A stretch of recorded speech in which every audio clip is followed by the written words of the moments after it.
بسم اللہ الرحمن الرحیم۔ السلام علیکم ورحمۃ اللہ وبرکاتہ۔ عابد راضی چینل کی طرف سے آج میں آپ کو اسم اعظم بتاؤں گا کہ کون سے اسم اعظم آپ یاد کریں، اس کا آپ کو کیا فائدہ ہوگا اور کتنا ورد کیا کریں، کس کس ٹائم آپ نے اس کا ورد کرنا ہے۔ تو سٹارٹ کرتے ہیں آج کا لیسن۔ اس سے پہلے میں اپنے تمام دوستوں سے گزارش کروں گا چینل کو سبسکرائب کر لیں، بیل آئیکن پہ کلک کر لیں تاکہ ڈیلی ویڈیو آپ لوگوں تک پہنچ سکے۔ تو سٹارٹ کرتے ہیں آج کا لیسن۔ بسم اللہ الرحمن الرحیم۔ صفائی قلب کے لیے یہ ویڈیو جو ہے آپ کے دل کی صفائی کے لیے ہے۔ آپ نے پڑھنا کیا ہے؟ یا باعث یا نور، یا باعث یا نور۔ کیا پڑھنا ہے؟ یا باعث یا نور۔ ہر نماز کے بعد آپ نے اس کو کم سے کم 33 مرتبہ پڑھنا ہے۔ زیادہ جتنا پڑھ سکیں اتنا اچھا ہے، لیکن ہر نماز کے بعد آپ نے اس کو 33 مرتبہ پڑھنا ہے۔ اور پڑھنا شروع میں 3 مرتبہ درود شریف اور لاسٹ میں بھی 3 مرتبہ درود پاک پڑھ کے آپ نے اس کو پڑھنا ہے۔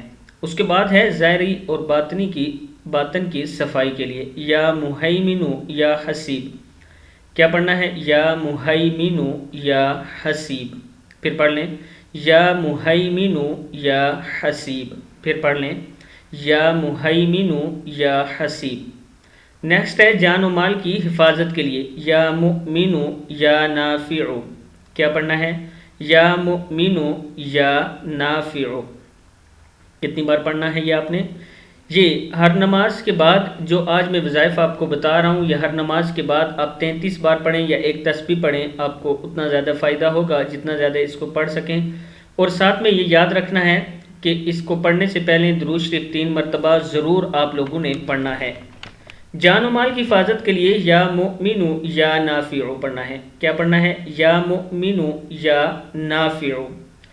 اور دشمن کو کچلنے کے لیے کہ دشمن سے چھٹکارا یا دشمن کو آپ پر قابو نہ پا سکے، اس لیے آپ نے یہ عمل پڑھنا ہے یا حافظ یا قادر۔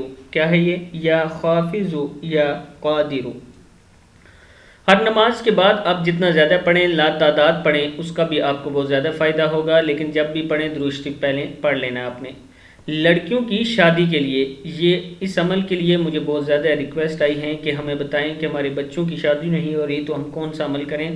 تو اس کے لیے سب سے بیسٹ ہے یا لطیف یا حلیم۔ کیا ہے؟ یا لطیف یا حلیم۔ ہر نماز کے بعد ایک تسبیح کم سے کم آپ نے پڑھنا ہے۔ کتنا پڑھنا ہے؟ ہر نماز کے بعد ایک تسبیح کم سے کم آپ نے پڑھنی ہے۔ یا لطیف یا حلیم۔ کیا پڑھنا ہے؟ یا لطیف یا حلیم۔ ہر نماز کے بعد کم سے کم ایک تسبیح پڑھنی ہے۔ اور حصول اولاد کے لیے یا متکبر یا واحد۔ یا متکبر یا واحد۔ کیا پڑھنا ہے؟ یا متکبر یا واحد۔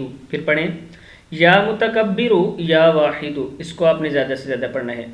انشاءاللہ جو اسم اعظم میں نے آپ کو بتائے اس کا آپ کو بہت زیادہ فائدہ ہوگا۔ اس ویڈیو کو آپ نے آگے ضرور شیئر کرنا ہے۔ السلام علیکم ورحمۃ اللہ وبرکاتہ۔